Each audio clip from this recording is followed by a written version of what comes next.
What's up, guys? In today's video, I'm going to be reviewing this Captain Rex from the Bad Batch Season 2. Now, this figure I've had for quite some time, and because Season 3 came out of the Bad Batch, I decided to do this video right here in reviewing the Captain Rex. So if you guys want to see me look at the articulation, accuracy, accessories, and design of the box, continue watching the rest of this video. So let's go ahead and go straight into the review.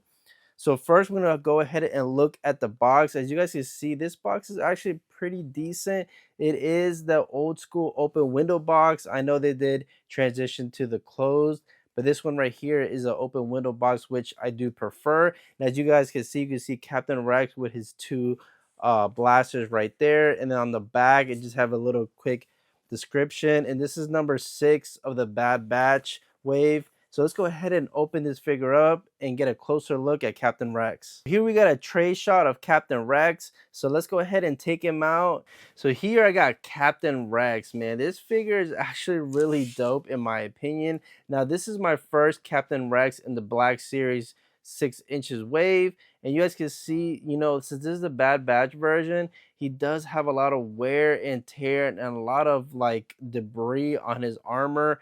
And this little poncho thing can be removed, but we're gonna go ahead and do that a little bit later.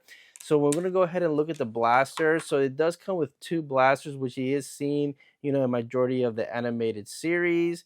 Pretty decent in my opinion. Cannot go wrong with having this right there. And he does have a holster in order to put both blasters right there.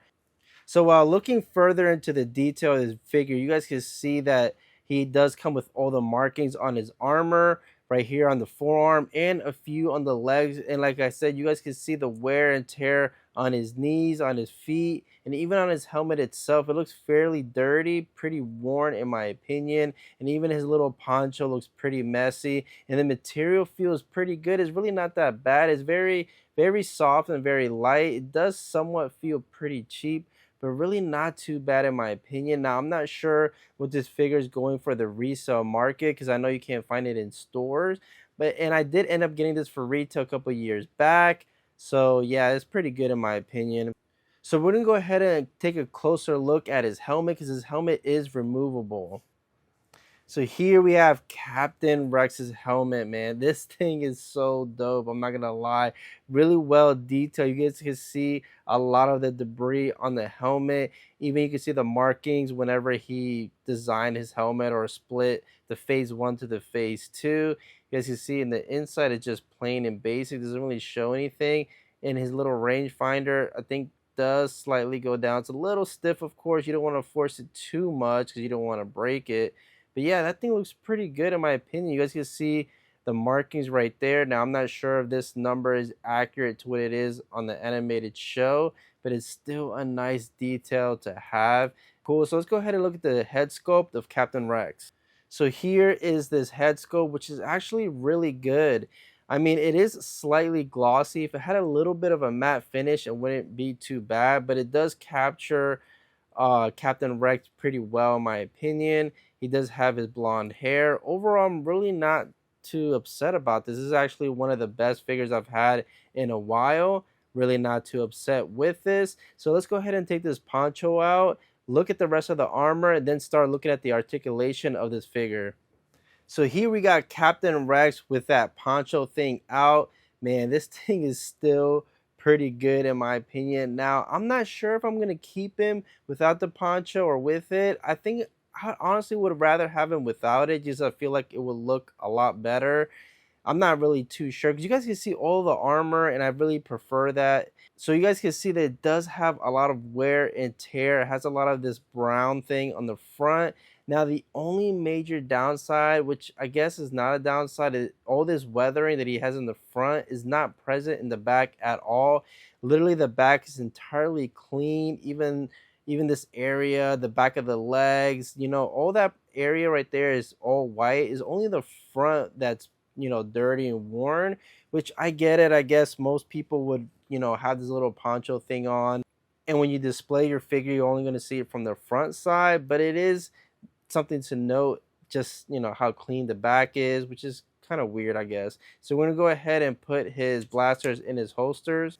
Now, putting the blasters in the holster is really easy, really not too difficult. All these figures are, pretty smooth when it comes to doing that. So next we're going to go ahead and do the articulation of this figure. So we're going to focus on seeing if it has double jointed knees. It does have double jointed knees, and it does move fairly good too. It's not as stiff as other figures.